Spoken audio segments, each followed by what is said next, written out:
Okay, Assalamu alaikum, everybody. Thank you for joining us tonight. We're looking forward to having an informative session about immigration policies tonight. Let me begin by briefly introducing myself. My name is Umber Zaidi, and I am the admin for ISGH Job Networking.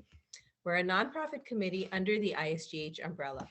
We aim to provide services that will benefit the community to become gainfully employed. We offer many classes throughout the year, such as workplace and conversational English, basic computer skills, and more technical classes like Salesforce, big data analytics, Tableau, and more. We also offer resume writing and interview preparation services. So if you need assistance with any of those things, please reach out to us. You can scan the QR code on the screen to go to our website, isgh.org/networking, or you can always email me at admin@isghnetworking.org. And now for our program tonight. We are honored to host our guest speaker, Misbah Chaudhry, tonight. Ms. Chaudhry is an immigration attorney practicing exclusively in the field of immigration, consisting of employment and family-based immigration, removal proceedings, asylums, waivers, labor certifications, and all kinds of immigrant and non-immigrant visa petitions. She has vast experience with immigration courts, the Department of Homeland Security, the Department of Labor, the Department of State, and ICE. Welcome, Ms. Chaudhry. Thank you so much. Thank you very much for having me.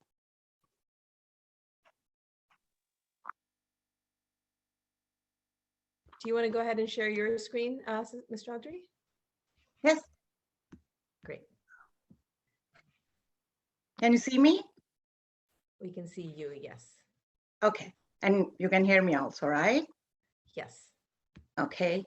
So thank you much for having me for this session. And I'm very happy that we have listeners here and people who are eager to know about the immigration changes who are actually impacting us a lot, and what has happened during the last 4 years and years before that, and how it's going to our economy and how it's going to create the market, job market, for the immigrants in the United States. So today we are going to briefly discuss all that. It's a very, very broad subject, but what we are trying to do over here is to grasp the very important points, which can help us in many ways, which can help us to know what is the scope of job opportunities in the US, what is the scope of the professional availability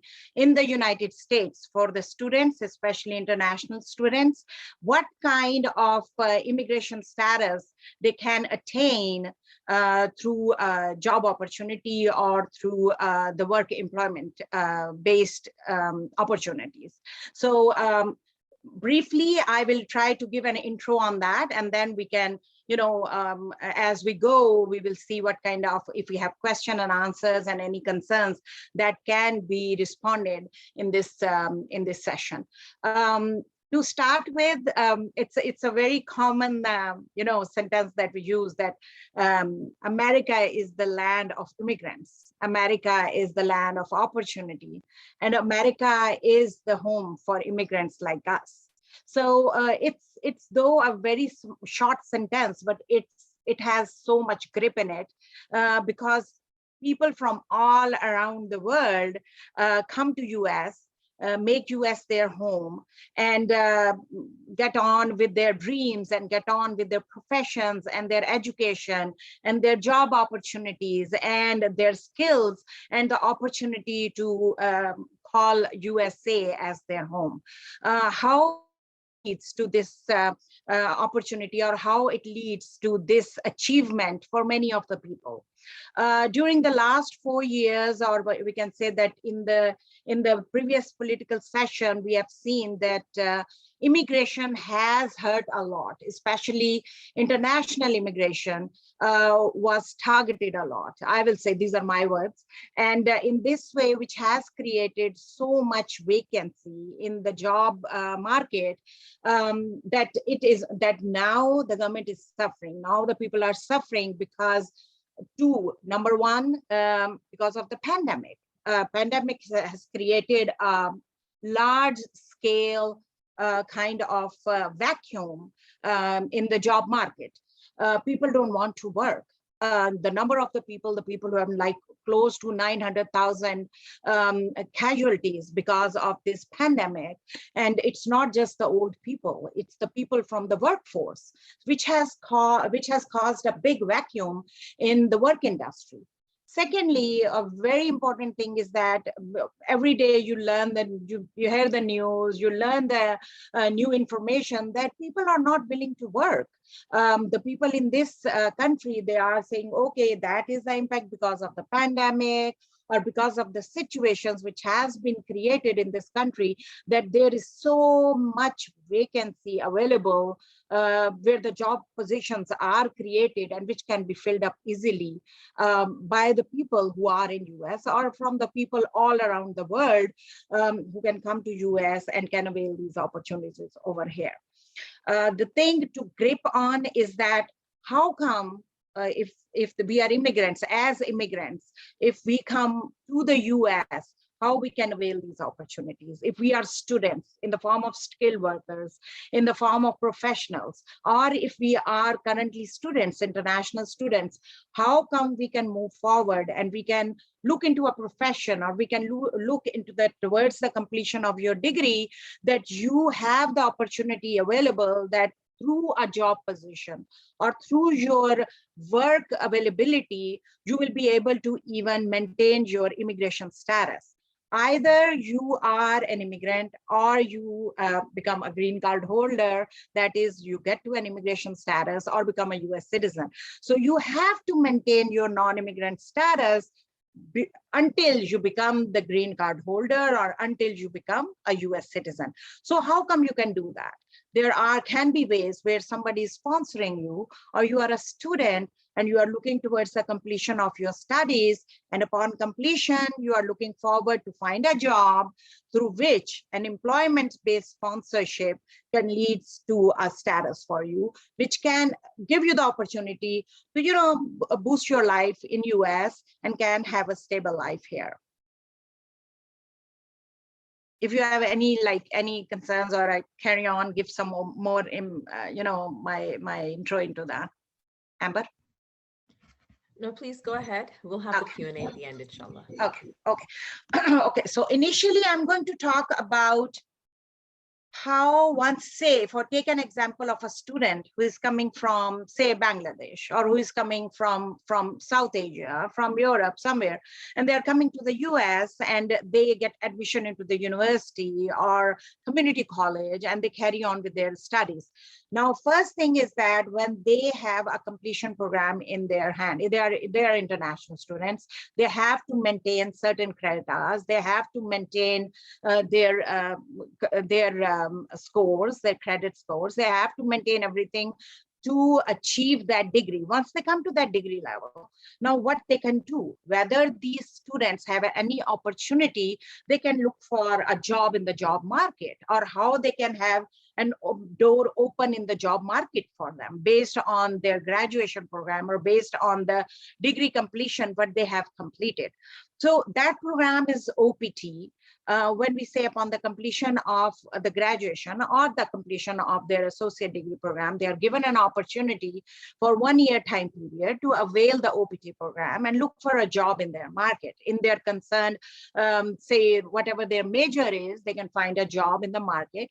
And basically what happens is that usually is when they are accepted by some corporation, or they are accepted by some employer who is willing to give them that position and who are willing to give them that opportunity, later on these employers or corporations, they sponsor them for the H-1B. They can sponsor them for the green card process, which we commonly call the EB1, EB2, or EB3 category, and where they can have which leads to the immigrant status. So first, we will briefly talk about OPT. OPT opportunities after, as I mentioned, after the completion of the program, your degree, you can have given 1 year opportunity. You can go and look for a job, in your field, and once you avail that opportunity, usually what happens is employer and the corporation extended their offer, and they apply the H-1B non-immigrant workers visa for you. About the H-1B, first H-1B qualification qualifies under quota. The quota opens in March. Now this year for the H-1B 2023, the quota is going to open on March 1st till March 18th. During that time, the corporations, the employers, the attorneys for representing the petitioners, they are going to register the names of the candidates into the USCIS system, that is Department of Homeland Security, and the quota is going to be picked up. Now, there is very interesting factor which was evolved during last year. Usually what happens is that every year, when the quota starts for H-1B, the total number of the candidates who are picked up for these positions is 85,000. 65,000 are the bachelor's degree holders, and 20,000 are the master's degree holders who are picked up.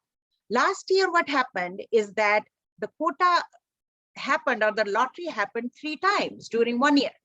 So first time they did the lottery, say March 25th was the date. Then they did another lottery after 2-3 months, and then the third lottery. So if we look into the statistics, first time they picked up 85,000. So once the 85,000 were picked up, they said, okay, fine, the lottery is picked up. We made our selection. Now the corporations and the petitioners and the attorneys, they are going to file the H-1B petitions for the candidates. And once the H-1B petition is approved, these candidates are going to start their job on October 1st of the year coming.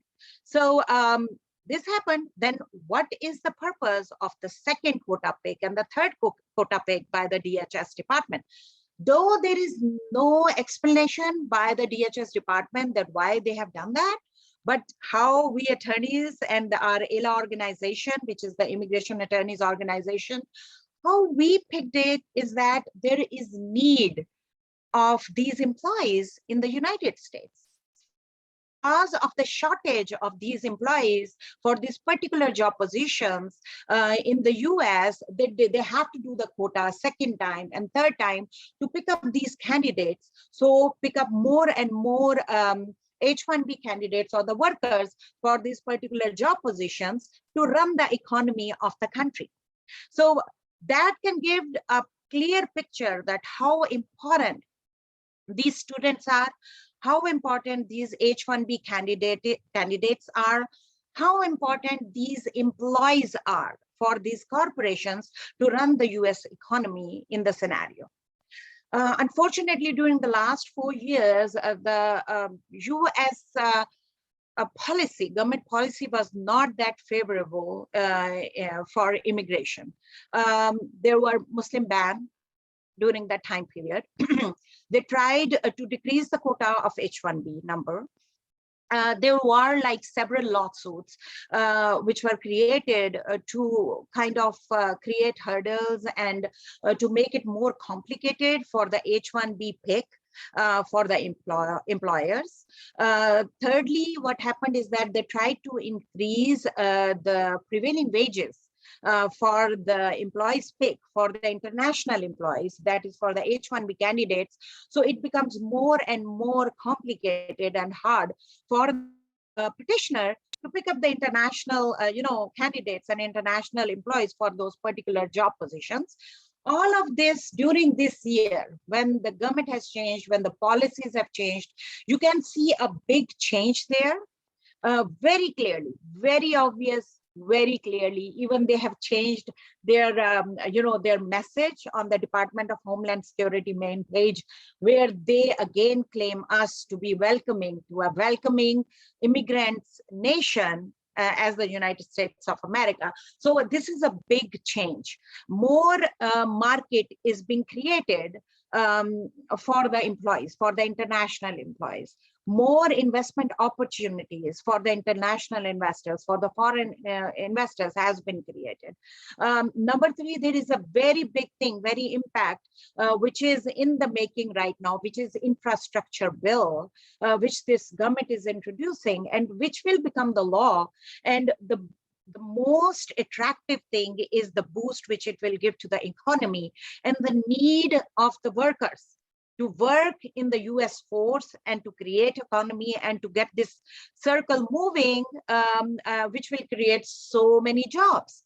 So very importantly, these are the changes which we are seeing in the making towards the word of the immigration in the United States, which will clearly and directly impact the students, which will clearly and directly impact the professionals, skilled workers who are in the US or who are trying to enter US, complete their studies and to get a part of the work stream in the US.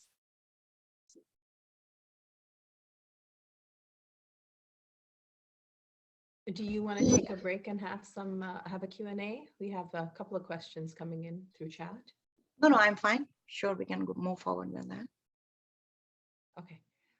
So there was a question we had earlier. What immigration categories are getting affected? What immigration categories were getting affected? So what happened was that, and I mentioned that, student visas were affected. You know how it worked during the pandemic. International students, they were going through so much thing. Oh, the classes are not happening. They have to maintain their credit hours. They have to maintain their classes. They have to maintain their scores and their grades. And all of that was impacting. Indirectly and directly. Indirectly, they were unable to complete their completion courses. They were unable to graduate and to get into the work stream, which was indirectly or secondly affecting the workforce in the US, because less people were going into the workforce and taking these positions and taking these jobs to get the economy running in the country. So that was affecting a lot in circle. So it's not that, oh, only the international students are getting affected. It is that when the international students are getting affected, their course completion is not happening. They are unable to get to the OPT status. They are unable to get to the CPT, even if they are into the maintaining their F1 status, still doing their completing their courses, and they can get to the CPT. They were unable to do that. So it was directly and indirectly affecting the workforce and the economy of the United States. Okay, that sounds good. Is there any other changes that you would like to share with us before we move to Q&A? Yes, sure. The best thing, you know, the biggest thing, what I will say, what is happening, March is coming, and you know, what I'm thinking is that, and that can be a personal thinking also, but what I'm thinking is that the shortage of the workers in the market, in the US economy, is creating lots of jobs, lots and lots of jobs, which directly impacts the immigrants in the United States. It's very important. It directly impacts the professionals. It directly impacts and creates the need of these graduates, of these students, of these professionals, of these skilled workers to come into the market and put in their, you know, effort and find jobs and can create economy and make it strong. So I think so it's very important that the circle which is creating right now, it's kind of a triangle. So one is economy, one is our student, our immigrants who are coming into the profession or coming into the market as fresh professionals and skilled workers. And number three, the job opportunities, the job openings available. So I think so these three triangles, currently these three corners of a triangle are very important for the economy of the US. And this is what is changing. US right now, as per the US policy, which is emerging, is that they want to have the workforce, manufacturing, technology, all of that. They want that to be in the US. This government, this policy is what they are creating is to create jobs in US, to create the manufacturing market in US. And the most important factor, the most emerging force will be the immigrants in that. Okay, thank you. We do have another question. Is there a way to change a J visa to an immigrant visa? Yes, definitely. J1 visa. Um, J1 visa is a non-immigrant visa, right? Same way like H1B.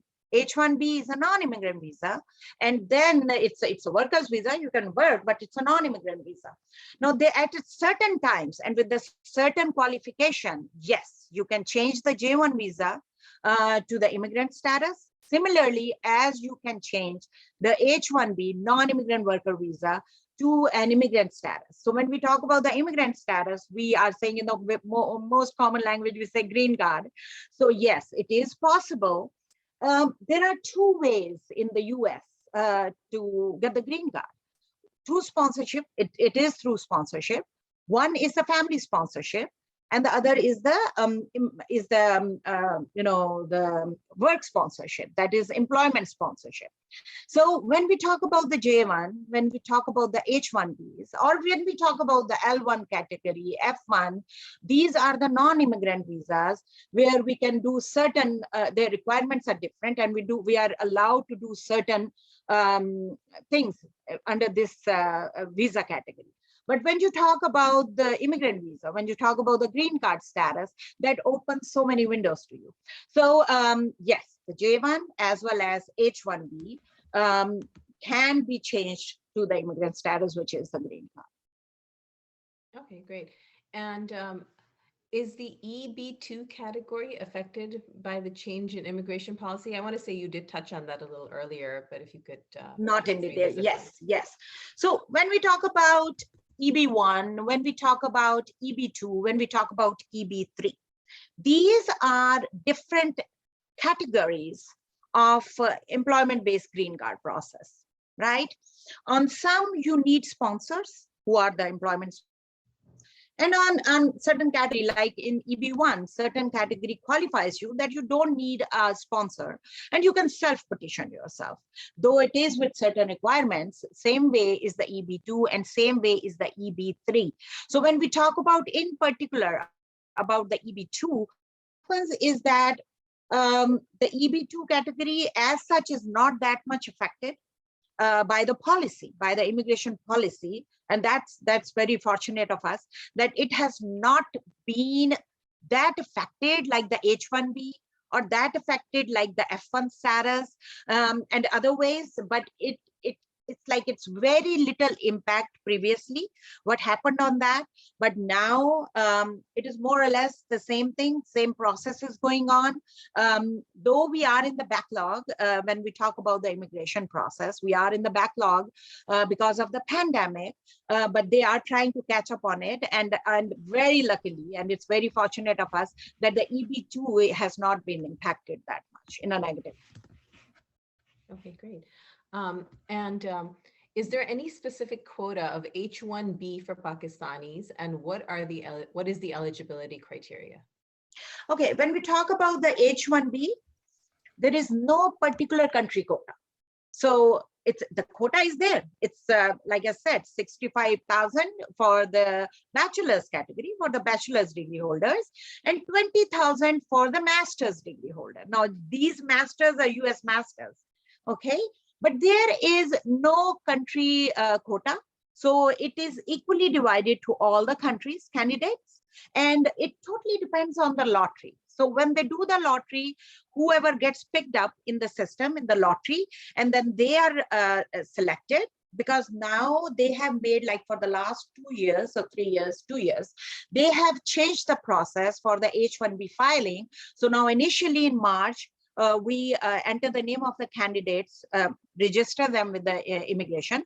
Once the immigration picks up, do the lottery, picks up their names, they let us know these candidates have been picked up for these companies. And then the H1B petition is forwarded to them, which they process. But the work date, the start work date still stays the same, which is the October 1st. So H-1B quota is there. There is no country limit on that, but the number stays the same still. They were previously talking about increasing the H-1B quota number from 85,000, but the number still this year, for this year, it stays the same. It's 65,000 for bachelor's degree holder and 20,000 for the US master's degree holder. Okay. And what is the requirement for a J1 visa? Is this visa or open, unlike a B2? Yes. J1 is open, and there are several requirements for the J1. Several categories are added into it. So au pair is there, teachers, researchers, doctors. So different categories is based on your qualification. It is based on your experience. It is based on for how much time period you are allowed to come to the US on that particular J1 situation. And then it also depends. Very important thing in the J1 status, see, some kind of typical restrictions make some kind of visas favorable and some kind of visas kind of not that very favorable. J1 is unfortunately one of them. K1 is one of them. K1 is the Fiance Visa. It comes with certain restrictions, which makes it not that very appealing. Similarly, when we talk about the J1, there are certain restrictions attached to it, like 2 years waiver thing. So sometimes when the J1 visa is issued, the stamp is issued at the consulate for a particular candidate, they put in the restriction of a 2 years waiver thing that, okay, you are going there, but we are putting in a waiver a request. There is no waiver request, and then you have to come back to your country. You have to stay in your country, and then after that particular time period, you can go back and on some other status or another J1, or you can go back to your country, to the US, to avail another opportunity over there for some kind of petition. But these kind of restrictions kind of make J1 not very attractive in certain situations. Okay, thank you. Another question we have is, are there any options for a visitor to progress towards a green card? And can a visitor accept a job offer? Okay, so when we are saying visitor, we are saying either someone coming on a B2 visa or someone coming on a B1. So you will notice when people say when they are issued the visa, it usually comes in the form of B1/B2 or B2/B1. And when they enter United States, the validity of the stay is determined by the stamp or by the I-94, which is issued to them, which shows that, okay, you can stay here for 6 months validity time period, or you can stay here for 3 months in some cases. It depends. But very importantly, this is a very important thing to remember. The time period which is given on your visa. So if somebody says, okay, I am issued a B2 visa for 5 years time period. So my visa says that it is valid for 5 years. That thing is totally different from the time of the validity which was issued when you enter United States. So say somebody enter United States on a B2 status, they have given a validity period of 6 months. And they are saying, okay, during that 6 months, I am looking into some opportunities and I want to apply, I want to stay here and I want to apply for the change of status. That change of status can be done roughly 60 days time period is usually a leisure period, because you have to fulfill the requirement of your intent, that you intend to enter United States as a visitor. So at the lapse of 60 days, roughly, and which leads to the 90 days also, but 60 days is the safe time period. After that, you can apply for the change of status. You can apply for any other status. You want to become a student, you will apply for F1 change of status. If you want to do some investment and you want to apply for E2 visa, yes, you can apply for the change of status as investor. If you want to do L1, H1B, yes, you can do all of these change of status. So once your non-immigrant status, which is B2, you do the change of status, that leads to another status, which gives you a prolonged period of time to stay here. Now, during that time period, say somebody is here, they said, okay, fine, I found an opportunity, I found a sponsor, and this company is very interesting in my education, in my qualification, and they want to sponsor me. And luckily, when I came here, they are able to put my name for the registration in March for the H-1B lottery. Wonderful. You put your name in, the employer is interested, petitioner put your name in, you got picked up in the quota, the H-1B petition is filed. Once the H-1B petition is filed, they process the H-1B petition, your H-1B is approved. Now, from B2, from a visitor, you are on the H-1B status. You say, fine, I'll start my job on October 1st. Very excited about that. Land of opportunity is here. You have your dreams to fulfill. You are in your right profession, right job, right company. You are very excited about that. Now you are saying that, okay, I can go on. Say initially I get the H-1B for 3 years time period. Then I will get another extension. My same company is very happy to give me an extended job offer. And they are saying, okay, fine, before the expiration of 3 years, we are offering you a job and we are filing for your H-1B extension. And you get another three years extension on that.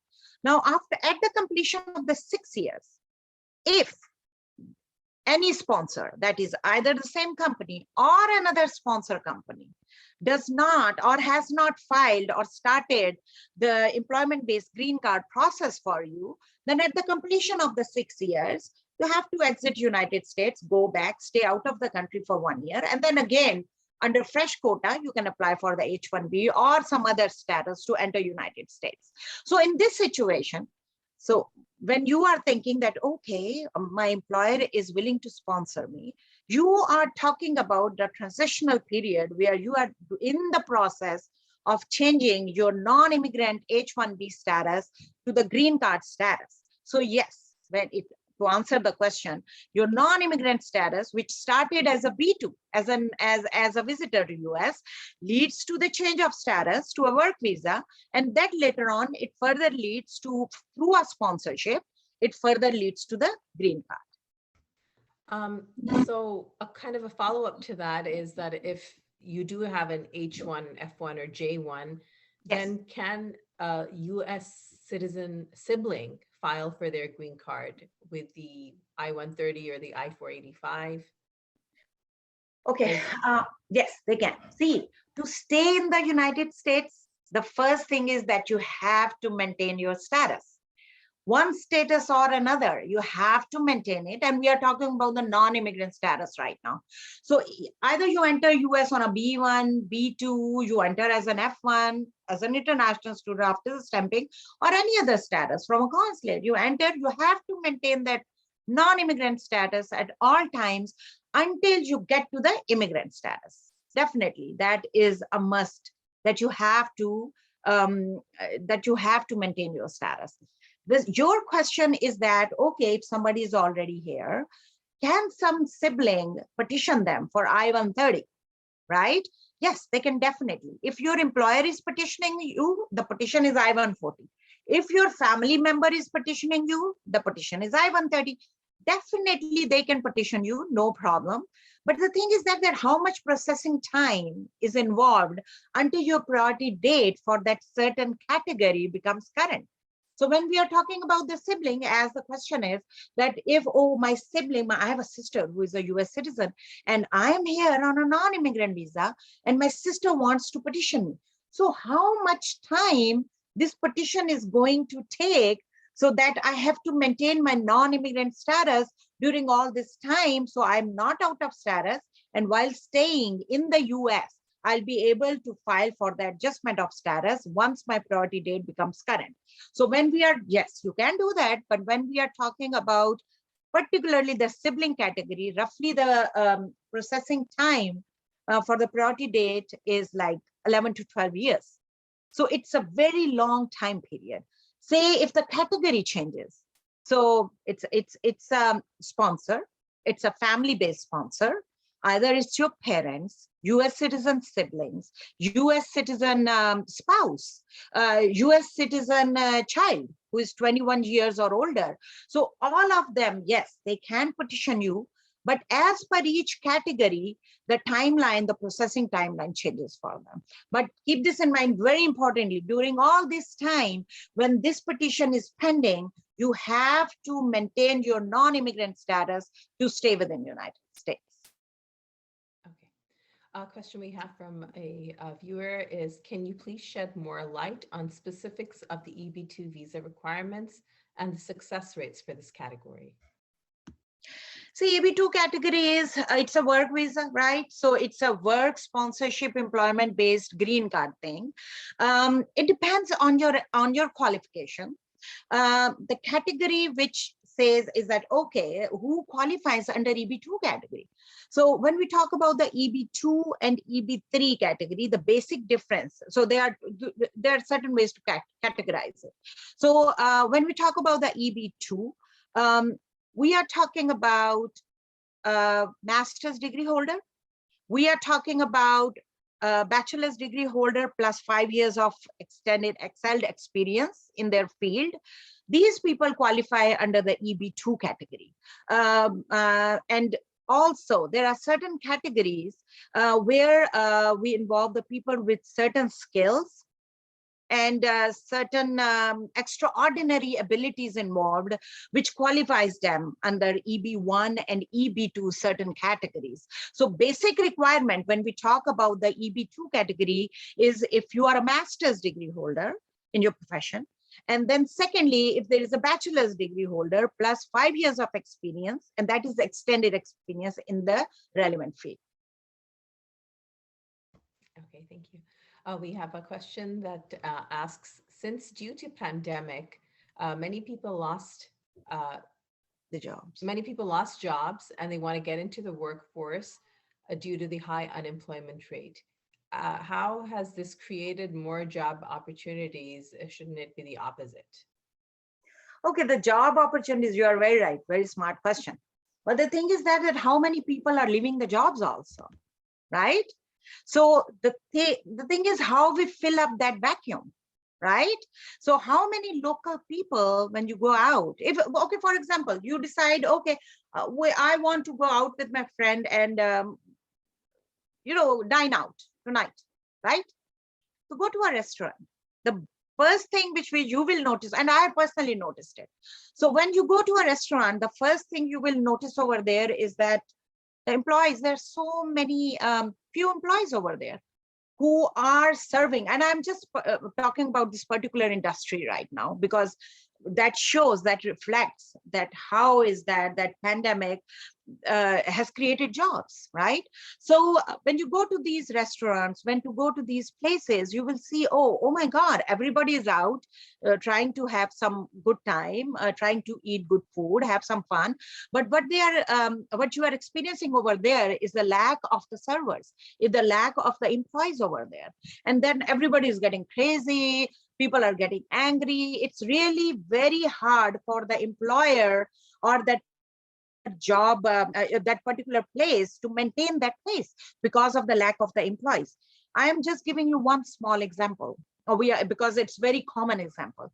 You go to any factories, you go to any manufacturing thing, you go to any, say an IT company office, you go there, you will find that there are less and less and less employees who are there. There are empty seats over there. So when pandemic has so many, caused these vacuum places or causing vacuum positions, which is creating more jobs because more people, local people, are leaving these positions also. That is because of the deaths. That is because of they are scared to work. That is because they are no more interested. Their priorities have changed. That is because they find jobs in unrelated professions, and they are not willing right now to go back to these professions. You go to a hospital right now. America is in a very engraved position, in a very engraved situation where they are looking for nurses, where they are looking for teachers in the schools, where they are looking for truckers, where they are looking for doctors. Because these professions, there is so much job has been created over there because people are leaving jobs, leaving these positions in a very high volume. So that creates the opportunity. That creates the opportunity for the immigrants who are looking through these jobs, who are looking to maintain their immigration status, who are looking for the sponsors to sponsor them for the immigrant visas, for the green card process, these employers who are looking for the employees who they can rely on. If there is an employer who's willing to do the H-1B for you, they are looking forward to the 3 years time period at least, or you are going to come and you are going to once employed, and once the H-1B visa is approved, you are going to work with them for the 3 years time period at least, right? So it is a kind of a requirement on both ends, and the best person or the best group which is fulfilling this position is the immigrants right now. Okay, great. Thank you for that. We do have one more. I am a citizen and want to sponsor my siblings for family immigration, but since the process is long, I was advised to file a visit visa first.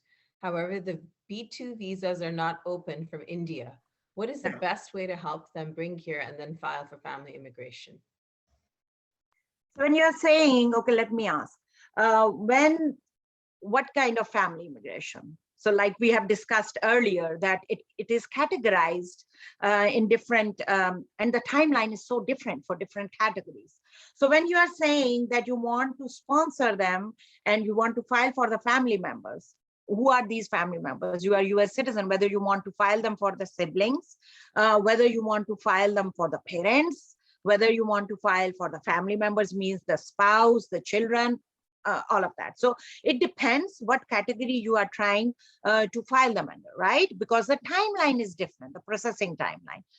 Secondly, your question is that, oh, you are very right. The visit visas, there is a long line because of the pandemic, and there was halt on the issuance of these kind of visas. And now it is not closed. It is not that it's still halted. The visa appointments are open, but there is such a long line that the visa appointments they are getting is like in 2023 or so. Number one thing, it will always not stay the same. It will change, and it is changing. It is continuously changing for India and for other countries. The timeline is changing. Number two, if you're talking about, okay, I want to get my family here first, they want to apply for the visit visa. There can be certain humanitarian grounds based on which you can request to expedite the process. You can have request for an earlier date even for the visit visa request, also for visit visa application. So there can be certain ways where you can expedite their interview date.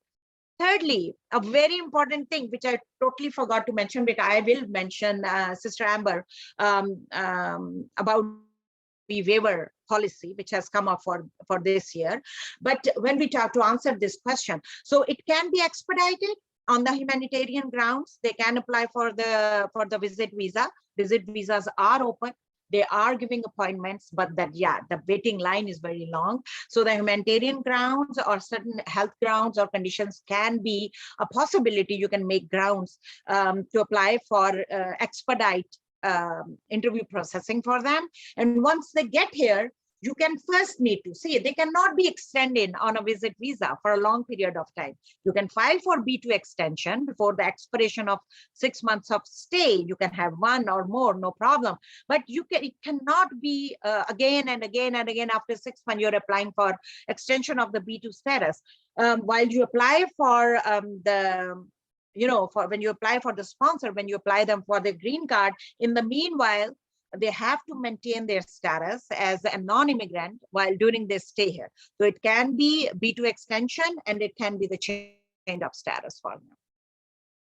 Okay, great. Thank you. An important question we got is, when can I safely leave my employer after getting my I-485 approved?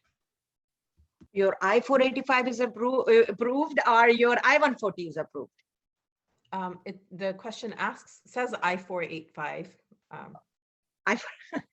Okay, so once your I-140 is approved, let's start with this. Once your I-140 is approved, your big priority date becomes current. You file your 485. Your 485 is pending for 6 months. Now we're talking about the 485. It's approved, then you get the green card. So if it's pending for 6 months, then according to the rule AC-21 Portability Act, you can apply for the change of employer, and you can go and apply for the 485J, we call it, and you can go to another employer safely. Okay. Can you elaborate on the L1 and L3 requirements? How long does it take for that candidate to get his green card? Okay, so I think so it's L1 and L2. L1 is, L1, it's L1A or L1B, and L2 is the dependent of L1. When we talk about the L1A, we are talking about the executives, we are talking about the managers, and we are talking about the exemption of the perm process, right? So it depends who is filing your I-140. If your L1 company is filing your I-140 for you, then you exempt the first step, which is the perm process, which takes away like 9 to 10 months of the process with the Department of Labor. So you are saving all this time.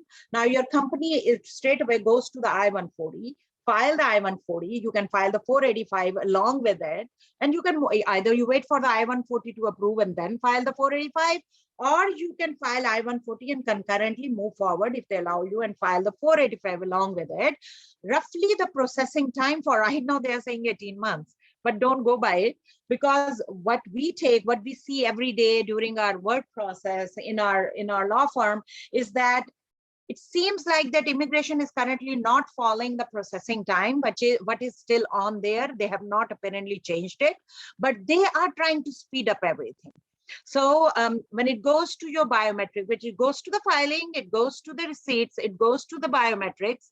Once your biometrics are done, you will be able to get the work authorization based on your I-140 after L1. You are still maintaining your L1 status. And then and your travel advanced parole. And roughly from that stage, you are talking about, which is the normal processing time, 6 to 7 months until the green card, you can attain the green card based on that. When you're talking about the L1B status, so when you are on an L1B, then you have to go through the crunch of the perm. So L1B, your company or some other company sponsor who wants to file the green card process for you, you go through the perm process with the Department of Labor, which roughly takes like 9 to 10 months. And upon completion of that, you get your labor certification. Once your labor certification is done, you go to the second step, which is the I-140, 485. Then the next time period is the same timeline as the L1. Okay, great. And is it possible, and is there any minimum business income to sponsor a teacher for a tuition center?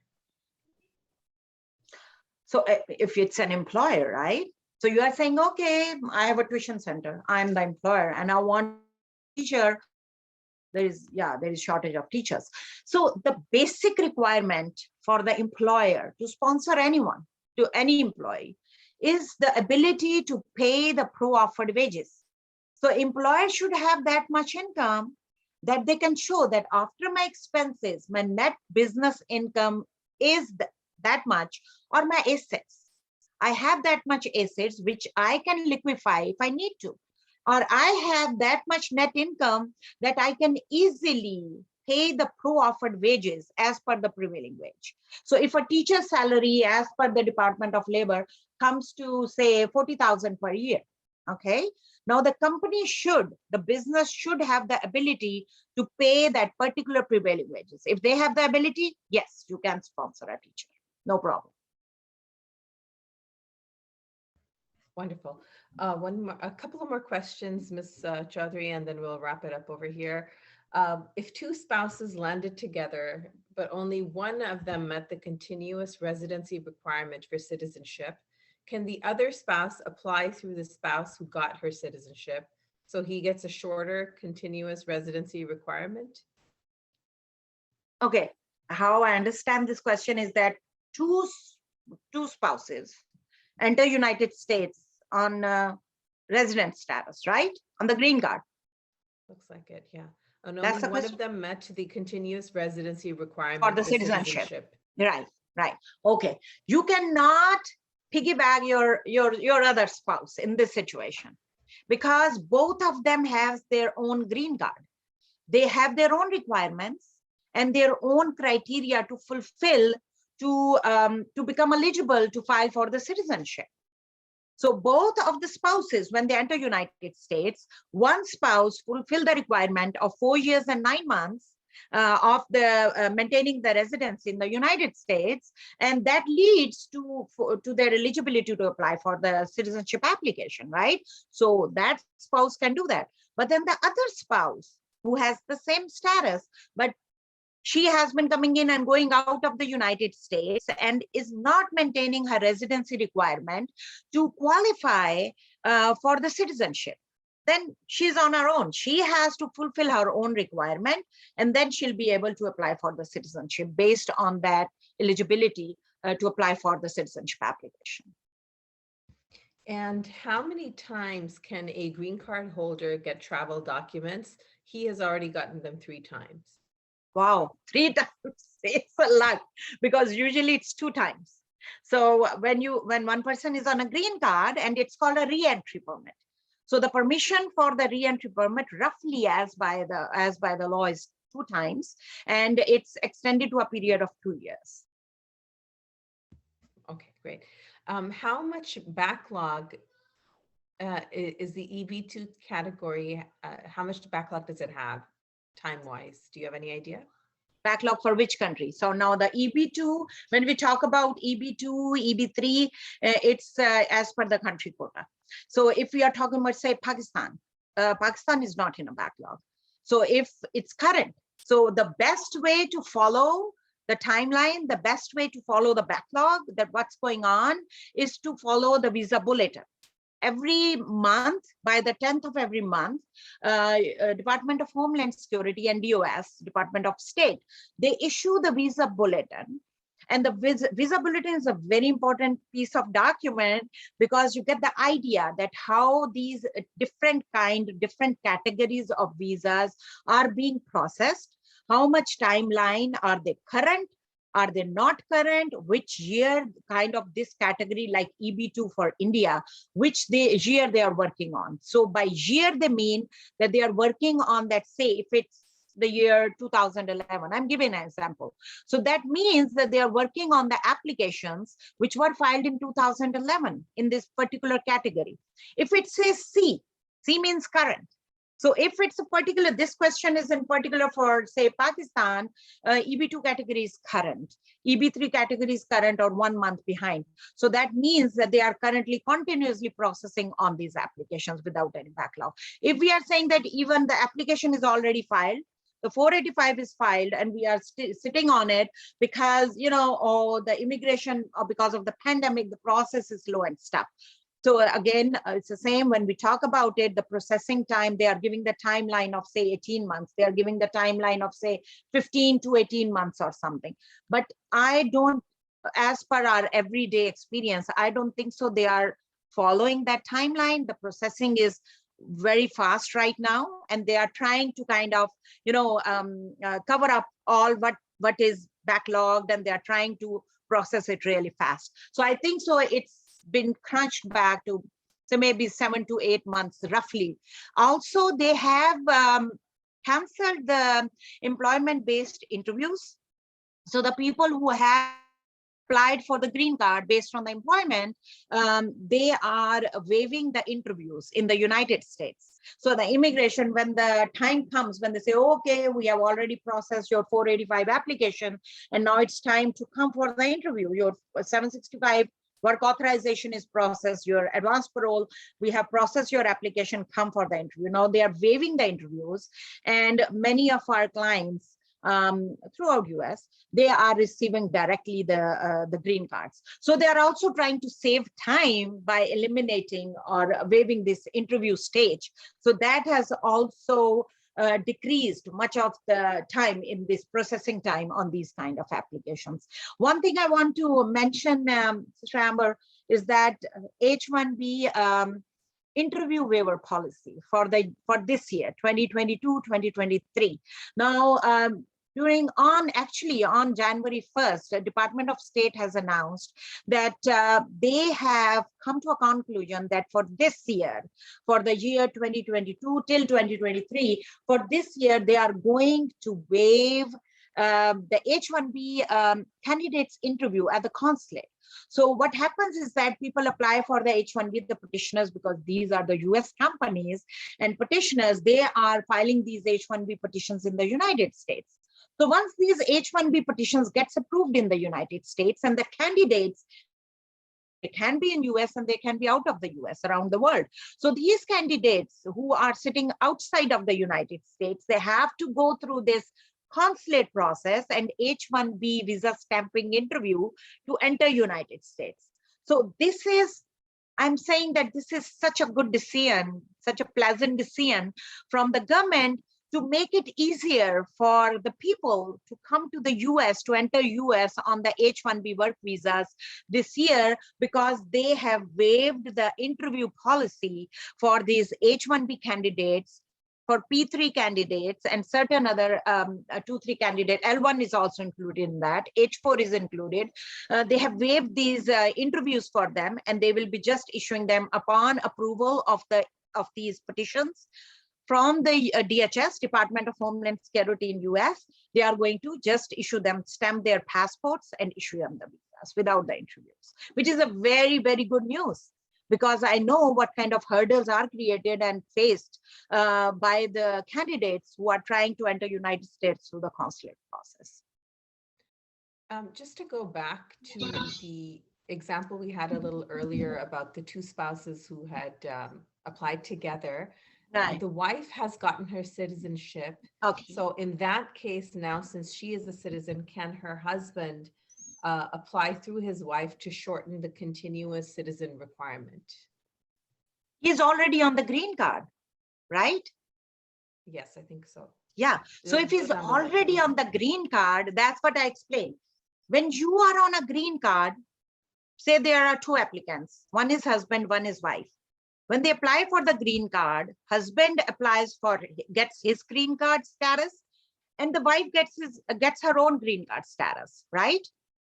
Both of them have to maintain their own timeline to apply for the citizenship. It's not that husband fulfills the requirement, gets the US citizenship. Now the wife, who is already, I'm just giving an example, is now the wife who has not accumulated all that time, which gives her the eligibility to apply for the citizenship. So she can apply for the citizenship based on the husband. She cannot, because she became a citizen. Yes. She became a citizen, right? And now, so what right. about him now? Right. So she became a citizen. That's about him. He cannot get the status based on her citizenship. He can apply. She can apply for his green card, but he's already a green card holder. So now the time which he has to accumulate to qualify for citizenship, he has to do his own thing on that, not through the wife. I hope that clarifies it for our guest. She did. You did. Thank you. Just one more question, Ms. Chaudhry, and then we are going to wrap it up. Sure. Actually, I had a question coming earlier. My mother failed her interview. So what next for her? What can she do? Her interview was citizenship.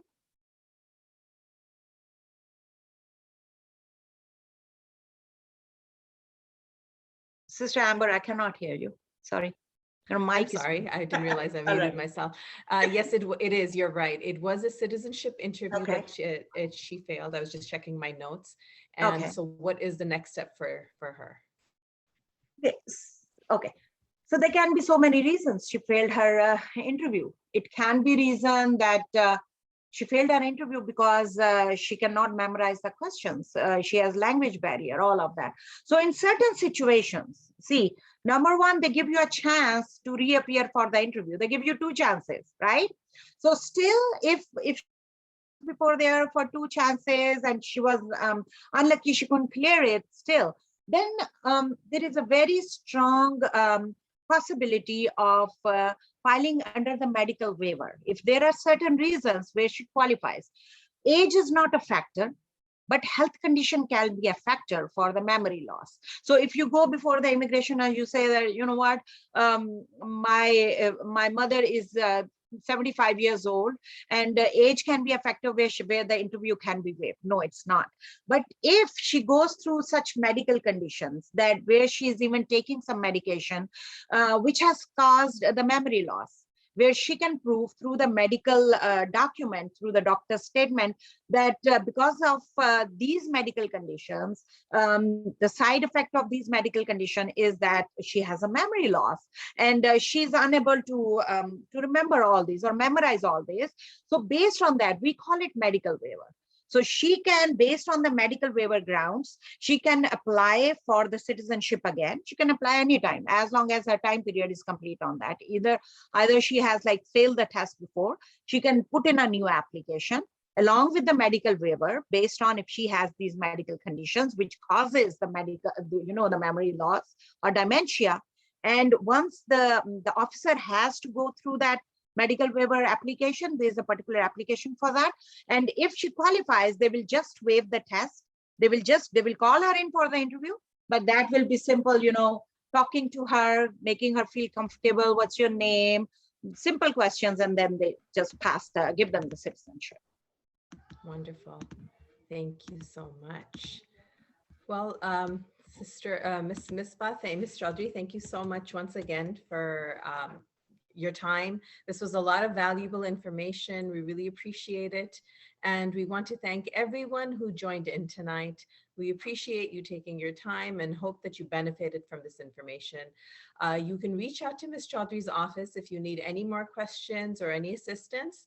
Her email address is lawoffices@misbahchaudhry.com.